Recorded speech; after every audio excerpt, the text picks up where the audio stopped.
Umpisahan muna natin ito. Umpisahan natin sa makakapagpaganda ng inyong araw, no? Makakapagpakumpleto ng inyong araw. Ito nga po, mga kababayan, si Roque, no? Si Roque pwedeng ipaaresto, mga kababayan. Ano ang dahilan kung bakit pwedeng ipaaresto kung sakali, no? Na sumablay na naman po si Harry Roque. Naku, stress na nga, lalo nyo pang i-stressin. Ito po yung balita dyan, mga bossing, no? Ayan. Sabi po sa balita, mga kababayan, pwedeng ipaaresto si Harry Roque kung... Kasi po, naku, ang dami nangyari kahapon, ano po. And I'd like to start the discussion by saying na you seem to be doing one heck of a job dahil kayo po ang voice of reason. Ayan, mga kababayan, halos sabi ko, ako lang ba nakakapansin? No? O yung mga viewers ko lang ba ang nakakapansin na talagang good job ang ginagawa po nung House of Representatives, lalo po diyan sa Quadcom, mga kababayan, biruin mo, no? Isang hearing nila, tumatagal lang naman ng 11 hanggang 12 oras, mga kababayan. Talagang buong maghapon, umaabot na. Sabi ko, matutulog na yung mga tao sa Pilipinas, etong mga congressman natin, nagtatrabaho pa din po para sa katotohanan in aid of legislation. Good job po, mga sir. Si Ace Barbers po, mga kababayan, kinakapanayam dito sa, ano ba to? Teleradyo yata ito Shout out po sa inyo. Salamat po. Salamat po. Mahirap po yung ginagawa ninyo. Kuminsan, sabi ko nga, naku, matutulog na yan. Hindi pa natatapos. Okay. So, ang tanong po, Mr. Chairman, is ito pong si Cassandra Leong, ano po, why was she allowed to face the committee, no? The Quadcom, kahit na mababa na po pala from the very start yung kanyang BP. Well, she was...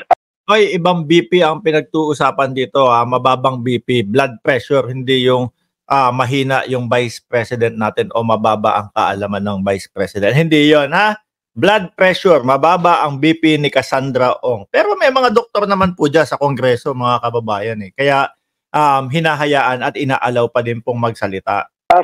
Tinanong kasi siya ng ating may mga doctors kasi tayo naka-on standby at talagang minomonitor lahat ng mga naka-detain dyan sa atin sa House of Representatives, no?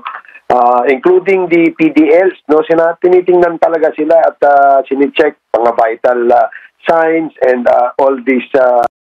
Naku, bakit putol? Nasaan yung karuktong? Kasi gusto kong marinig nyo, mga kababayan, yung kay Harry Roque po. Sandali nga, bakit putol yun? Bakit hanggang doon lang yun? Ida-download ko nga ulit. 1 minute lang. Nasaan yung kay Roque?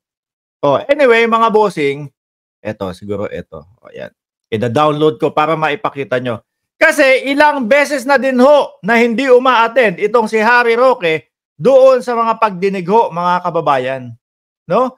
So sabi, nako, kapag ka hindi pa umattend dyan, mukhang ang susunod namin dyan bigyan na ng pagpapa-aresto na yan. Ito, saglit i-play ko yung isang video. Ito daw, Roque edited. Po, naku, ang dami nangyari kahapon, ano po. Minsan, sabi ko nga.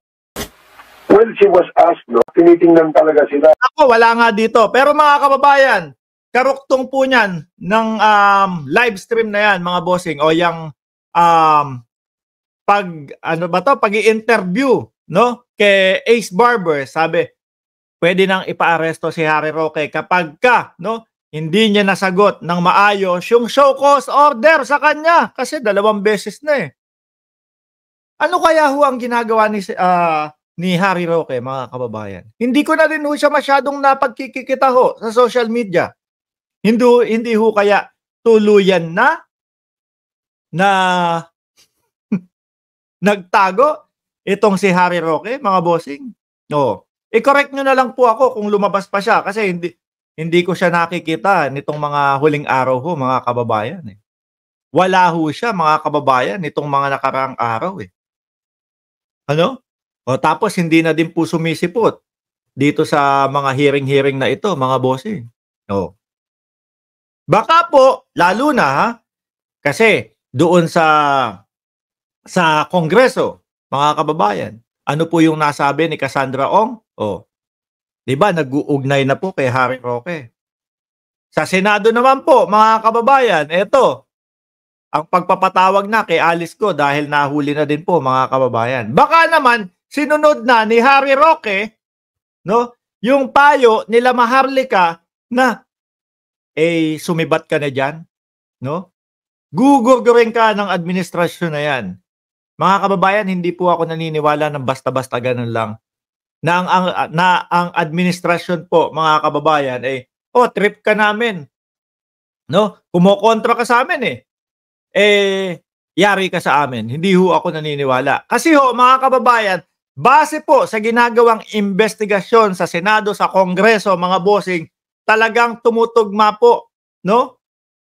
Na mukhang katsokaran talaga itong si Harry Roque doon sa Pogo. Oh. Pero sabi ko nga po sa inyo, doon sa ibang vlog natin, mga kababayan, na mas mukhang mauuna pa ho, no? Na makulong itong si Harry Roque dahil po sa paggawa ng fake news. 'Di ba? Nung isang araw o may ilang araw na din na nakalipas, meron silang mga pinagpo-post diyan na ang ating Pangulong Marcos malala ang sakit, meron pa daw pong blue code daw po. Oh, 'di ba meron? Tapos binura nila nung lumabas ang pangulo.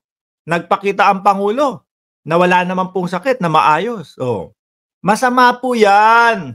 Mali po 'yang mga ginagawa niyong ganyan. Kaya naman etong mga aanga-anga na mga DDS, etong aanga-angang mga OTAP supporter host, lumulusob dito. Sasabihin, "Hoy, yung pangulo mo si Bongbong Marcos, may sakit, malubha na." Sabi ni Harry Roque. Oh. Nung ipinakita ho natin yung mga katotohanan, ayun, wala na. No, nagsialisan. Dapat babalik kayo doon sa mga vlogger na pinapaniwalaan ninyo na nagpapakalat ng fake news, mumurahin nyo. No? PI ka, pinahiya mo ko. Sumugod pa naman ako sa channel ni Mark Ramos. Ang lakas-lakas ng loob ko. Nagmalaki ako doon. Matetegi na si Pangulo mo. Tapos hindi naman pala. Ayan ho, mga kababayan. Speaking of mga DDS, sa susunod dun, si Kawamura Dayanara sabi, si Jason Sa ang mukhang naghihingalo na. Saba, bakit naman? Oh, ang alam ko lang kay Jason Sa parang hiwa-hiwalay yung ngipin. Sabi nga nila, bakit hindi kaya magpaayos ng ngipin itong si Jason Sa? Ano? Bakit ko nabanggit yun, mga kababayan? Di ba, inaano nila, kesyo daw ang pangit-pangit daw po ng First Lady ng Pilipinas. Oh. Sabi ko, sa lahat ng sa lahat ng manghahamak ng tao, ikaw pa yung nanghamak ng tao? Oh, di ho ba, mga kababayan? Ganyan ho ang ugali nila Kaya papapangit na ho. Sila pa yung may ganang manglait, mga kababayan. Ibang klase ho, no?